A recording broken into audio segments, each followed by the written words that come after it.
Greetings, all. What an excellent discussion on men's identity. Um, these discussions are getting more and more textured, and um, more posts are grounded in the professional literature, both of which are wonderful.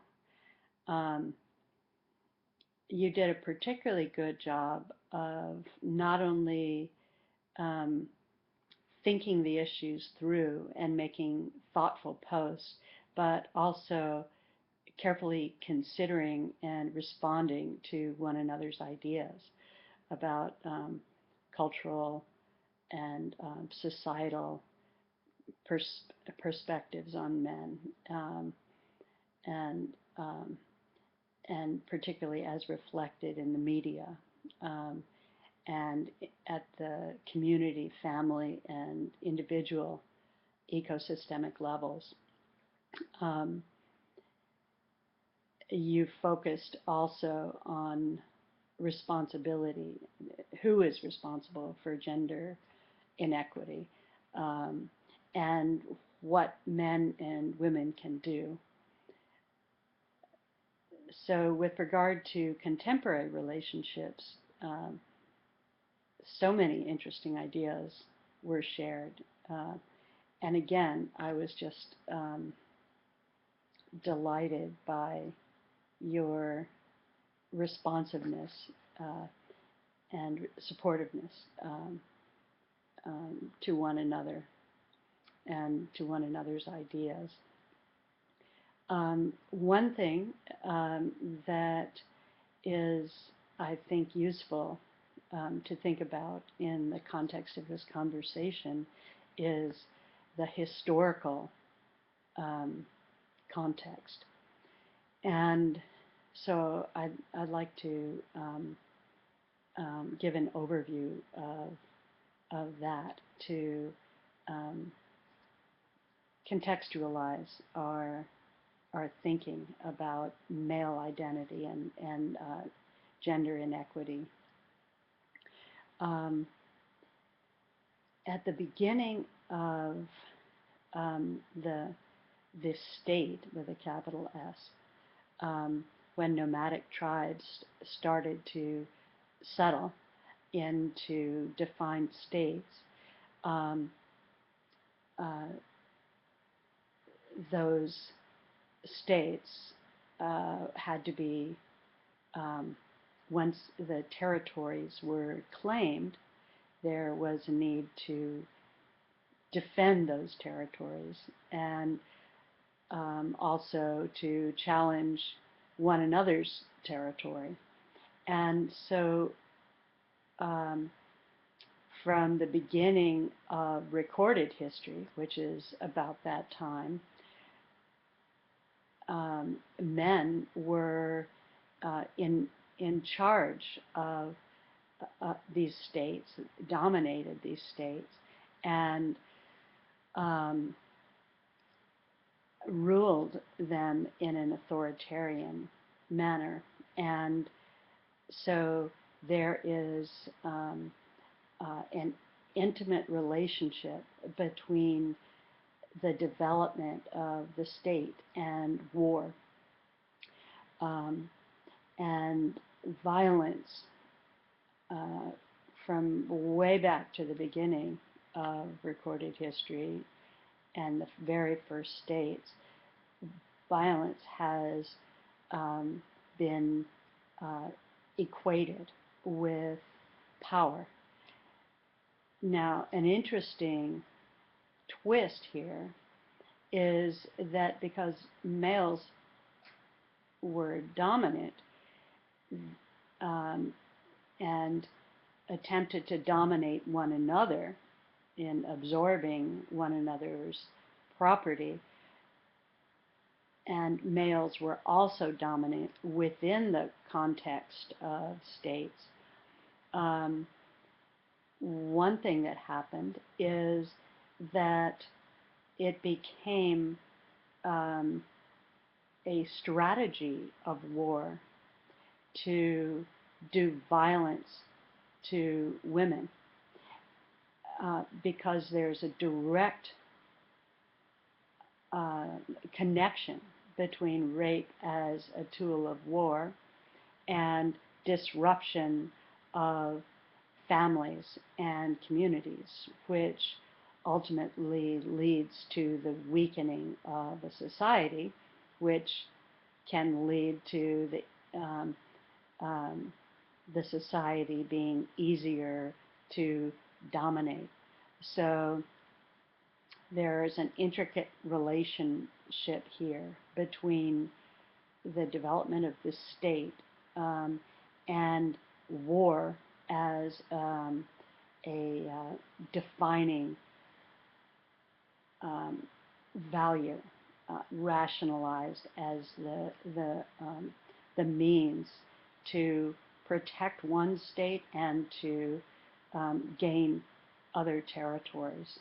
And so, in that process, um, violence against women became um, and deeply embedded in the master narrative. And um, women as subservient, as non-dominant, has also been deeply embedded in the master narrative. And the intransigence of this master narrative is evidenced in contemporary history, in which it wasn't until 2006 that the UN finally officially declared that rape was a tool of war. So um, not only violence against women, but gender inequity and male dominance has been a key feature of human civilization, and um, and that includes subjugation of women. What's interesting now, and what gives rise to our conversations uh, this week, is that societal changes are making it possible for this dominant story to change. Um, Women have become more educated and consequently more financially independent. Their uh, religion, which historically has, um, among its other um, uh, purposes, has historically justified subjugation of women and also justified subjugation of whole peoples and justified war. Um, Religion um, uh, is not taken for granted in the same way that, or to the same degree, um, all over the world. We certainly see places in the world where um, uh, people are deeply entrenched in war using religion as a rationale. Um, but that's not true everywhere. And for example, Europe is an example of um, societal context in which um, a, um, much of the population does not identify as religious at all. So um, these societal changes are inevitably changing the power balance. And um, will change the narrative. And what's interesting is that these conversations, like this wonderful conversation that you had last week, are happening all over the world. And these conversations are, in terms of history, very new conversations. And as a result, as you pointed out, um, both men and women are going to um, be able to be more fully human, and families are going to be healthier, and as will communities and societies. So it's actually a very exciting time to be here. And there are a few other indications that change is imminent. Uh, for example, um, we see everywhere in Western society right now these absurd caricatures of the tough, dominant male, like cage fighting, and I don't know the names of all these performances of maleness, um, and it uh, it is, I think, possibly an indication of fear of a changing status quo. And the fear is shared by everyone, because every time there's a change in status quo or their master narrative, there is ambiguity, and human beings don't feel comfortable at all with ambiguity. Um, it's disturbing to um, the dominant male culture, because um, nobody likes to give up power. It is very interesting, though, if seen as a symptom of sort of the last stand of male dominance. Not to say that gender equality is happening next week, but there are there is evidence of increasing gender equality all over the world, um, and uh, and that's, I think, very exciting. So it's an exciting time to be having this conversation. Um, it reminded me of the um, uh, the hard right conservatives um, really becoming caricatures of uh, fear related to the impending loss of white supremacy um, and male dominance.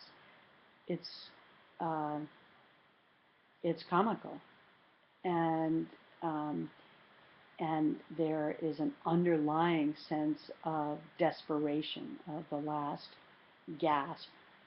Um, you also talked about the importance of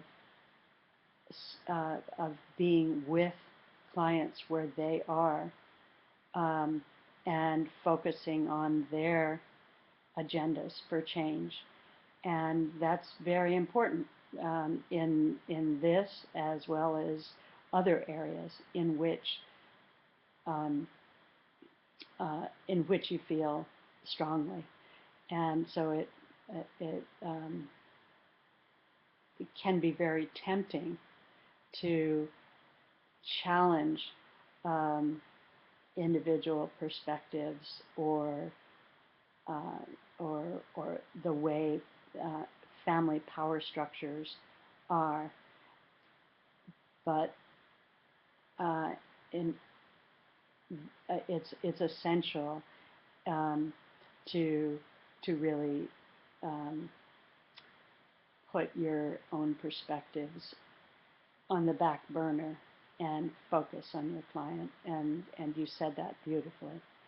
So I'm celebrating yet another excellent conversation. And when I think about the progression of the um, the depth and texture of your conversations from the beginning of the year, from the fall to now, um, I'm quite admiring of you all, and I appreciate everyone's contribution.